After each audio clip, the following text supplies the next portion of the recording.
There is a pressurized tank of hydrogen and ammonia mounted 3 feet from where your kids sleep. It sits behind a thin wood panel. It runs on an open propane flame.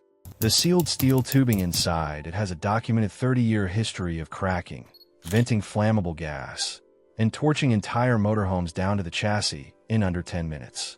3,000 documented fires from one manufacturer. Over $100 million in property damage and injury claims tracked by Dometic in its own internal databases. More than 10,500 outstanding product liability claims sitting in a Delaware bankruptcy court right now against the other one.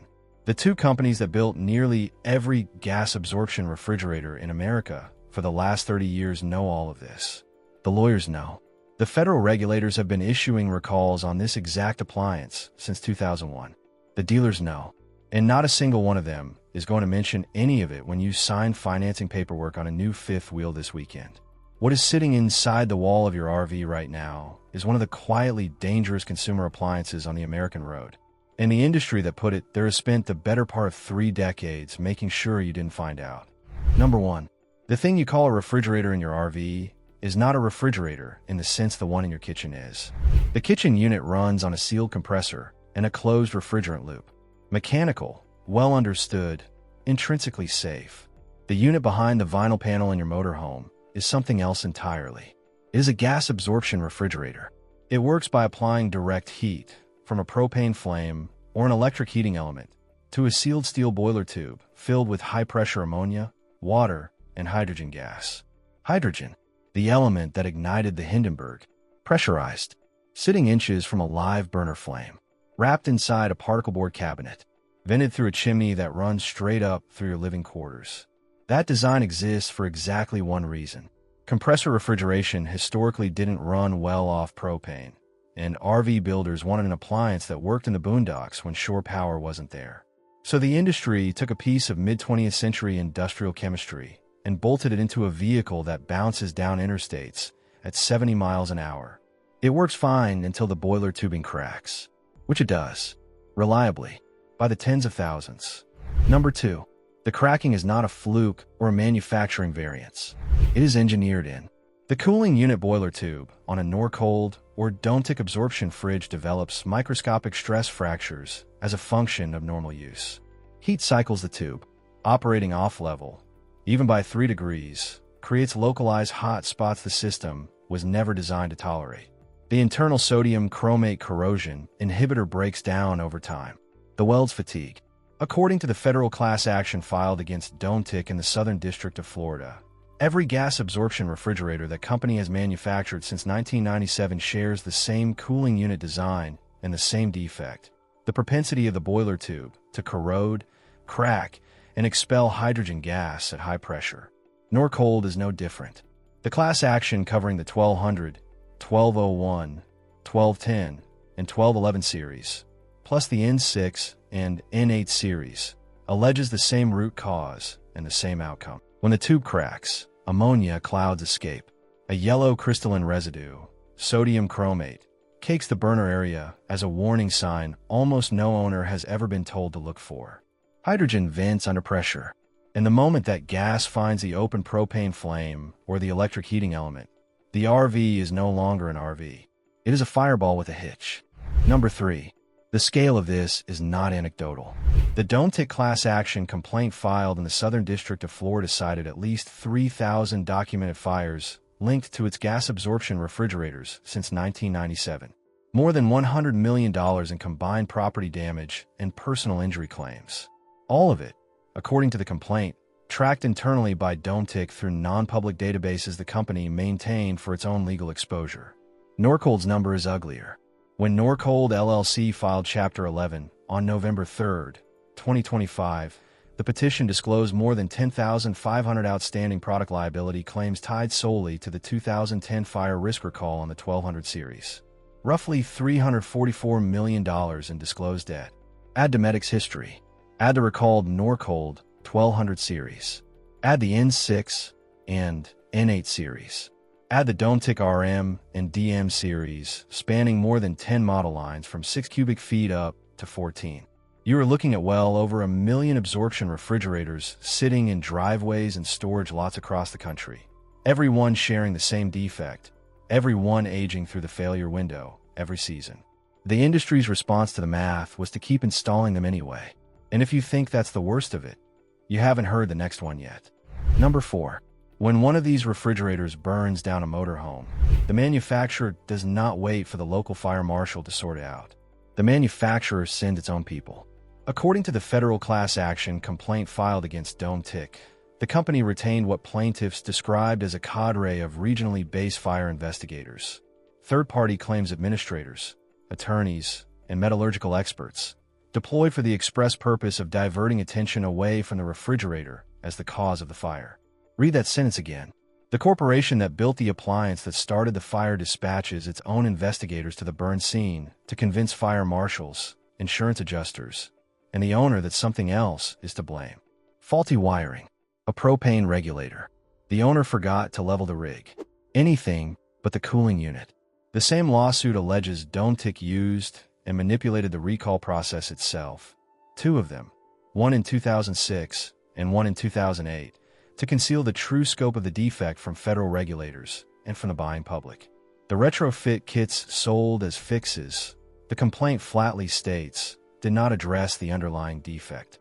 The boiler tubes kept corroding. The fires kept happening.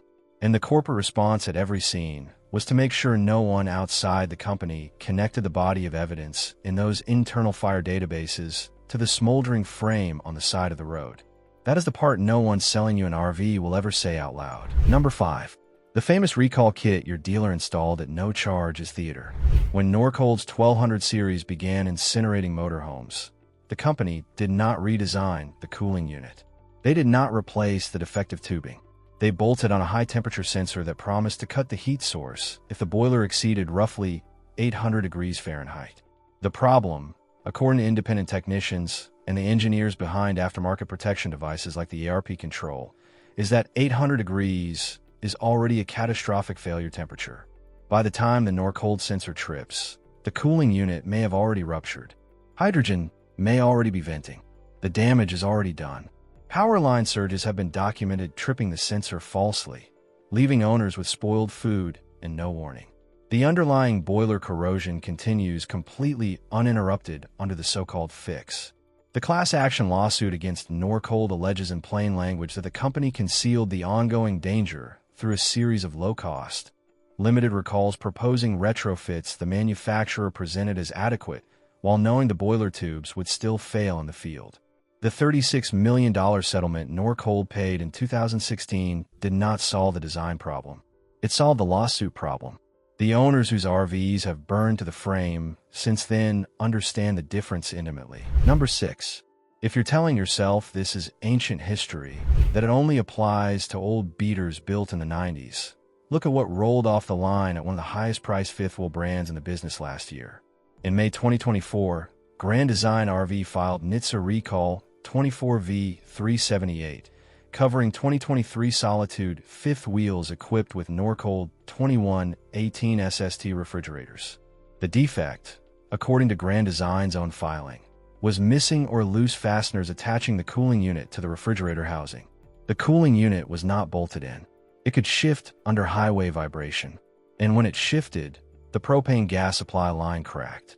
Propane then vented into the same compartment as the open flame burner.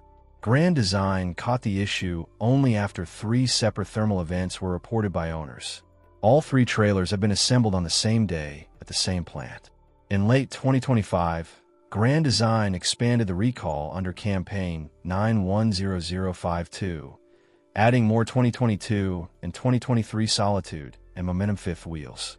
And that recall sat on top of an earlier one covering 2017 to 2021 Solitudes, where the rubber LP supply line was simply routed close enough to the refrigerator burner tube to melt under normal use. 3 separate fire-related recalls in roughly 4 years, on the same general failure mode, on what the brochures call a premium American-built product. Brand new fifth wheels, off the lot, arriving with propane lines touching a heat source. Number 7. And here's how the math finally works out for the people left holding the matches. Norcold filed Chapter 11 on November 3, 2025, case number 25 to 11,933 in the District of Delaware. The filing disclosed roughly $344 million in total debt. More than 10,500 outstanding product liability claims from owners whose rigs caught fire. Revenue down 82% in 4 years as RV manufacturers finally began switching to safer DC compressor units. Watch what the corporate structure did next. Thetford, Norcold's parent, owned by private equity firm Monomoy Capital, quietly acquired an RV parts distributor called Dave Carter and Associates in October 2025. Weeks later, Norcold filed for bankruptcy and proposed selling substantially all of its assets to that same Dave Carter and Associates through a $13 million credit bid, free and clear of those 10,500 fire claims. The product liability obligations stay behind in the bankrupt shell, distributed through a liquidating trust where unsecured claimants line up after the lawyers and the lenders. The brand, the inventory, the customer base move into a sister company owned by the same parent. The U.S. trustee objected to the third-party release provisions. The plan was confirmed in February 2026 anyway. Owners with burned-down motorhomes are now creditors in a Delaware bankruptcy court. The parent company keeps selling refrigerators. That is not bad luck. That is the playbook. This is the truth about the appliance humming behind that vinyl panel in your RV. It is not a refrigerator in any meaningful sense of the word. It is a sealed pressure vessel of hydrogen and ammonia mounted inches from an open propane flame. Built on a design the two companies who have dominated the absorption market for 30 years have known has been failing in the field since the Clinton administration. Sold to you under warranty terms those same companies have spent fortunes in court defending against. The recalls do not fix the defect. The retrofits buy litigation time. The investigators get dispatched to the burn scene to point a different finger. And when the lawsuits stack high enough to threaten the balance sheet, the brand restructures into a new shell, the parent walks away clean, and the homeowner ends up in line behind the secured creditors of a Delaware bankruptcy court. The industry has been calling this normal corrosion for 3 decades. The people whose RVs burned to the frame have a different word for it. Subscribe if you want to keep hearing the part of the RV business they do not print in the brochures.